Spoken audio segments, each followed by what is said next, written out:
Assalamualaikum warahmatullahi taala wabarakatuh. Alhamdulillah, tuan-tuan, saudara-saudara sekalian, bertemu lagi kita di channel Sharing Jalan, channel Malaysian Respond. Kepada rakan-rakan yang baru terserempak ini channel di mana-mana, di YouTube kah, di FB kah, silakan subscribe bagi yang belum subscribe ya. Silakan like dan orang bilang share lah kalau boleh. Oke lah, kita punya topik pada kali ini tuan-tuan, straight to the point lah, tentang consumerism ataupun kepenggunaan. Tapi bukan semua jenis kepenggunaan yang saya mau sentuh tuan-tuan, masa pun tidak banyak. Tapi tentang perkhidmatan utility, macam bil elektrik, perkhidmatan estro, perkhidmatan pembentungan, perkhidmatan bil air, cukai pintu dan macam-macam lah. Okey, yang saya mau bahas di sini bukan servis yang diorang bagi, ya. Sama ada teruk kah, bagus kah, itu nasib masing-masing. Tapi lebih kepada sistem pengebilan yang dijalankan oleh syarikat-syarikat ini. Okey, tuan-tuan, saudara-saudara, saya mau tanya, adakah antara kamu di luar sana yang pernah atau sering bermasalah dengan bil-bil utility? Bil TNB, bil estro, dua ni paling top. Bil air, bil lain-lain itu semua pernah. Saya rasa kalau di Sabah TNB, SESB kan, saya rasa mesti pernah, ya, mesti pernah. Kenapa terjadi macam itu? Mari kita bahas sama-sama. Tuan-tuan mesti pernah mengalami tiap-tiap bulan bayar ngam-ngam date kadang-kadang, ataupun mungkin awal sikit date, tapi next month keluar bil ada lagi tunggakan. Pelik kan? Kenapa ada macam tu? Padahal kita sudah buta-buta ikut tarikh yang ditetapkan di situ, berapa kita mau bayar, sen-sen dia pun kita kasih lebih, tetap juga ada tunggakan. Kenapa boleh terjadi begitu? Nah tuan-tuan, jawapannya macam ini. Tapi sebelum itu saya mau cerita dulu. Tadi sebenarnya saya pergi office TNB, mau elektrik, mau cek elektrik. Sebab saya punya billing saya tengok macam kucar-kacir sikit. Jadi kebetulan masa saya ada di sana, ada seorang pemuda Cina, muka handsome, pakaian kemas. Saya rasa dia mungkin accountant ataupun actuary macam tu. Dia cakap dia dulu pernah sekolah di United Kingdom sebagai seorang pelajar matematik. Jadi dia tidak mau marah dalam cawangan tadi, tapi dia cuma meminta whiteboard, papan putih dengan marker pen. So dia terus lukis kalender, ada 12 bulan dalam setahun.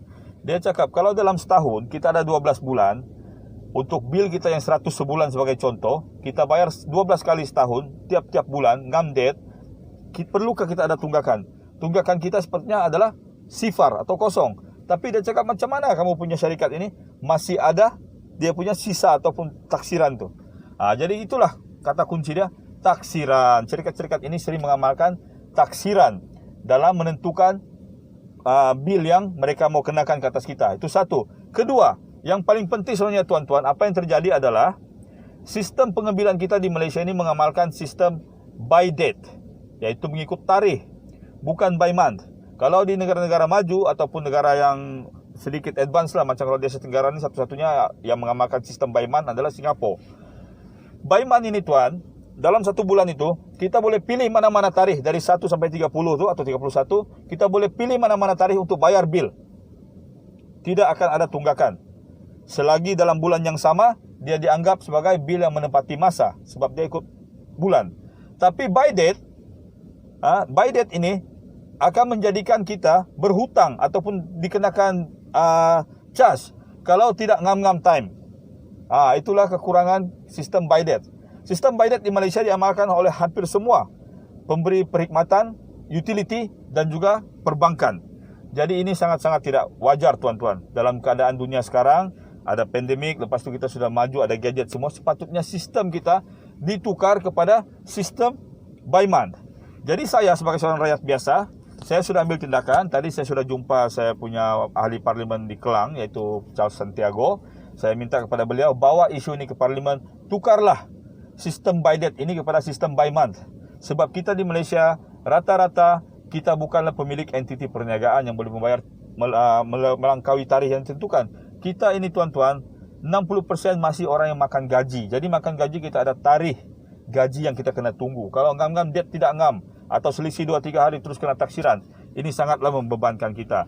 Jadi kepada rakan-rakan pula, saranan saya, kalau kamu ada bil utility, sebenarnya hak pengguna kita boleh jumpa diorang dan bawa bincang.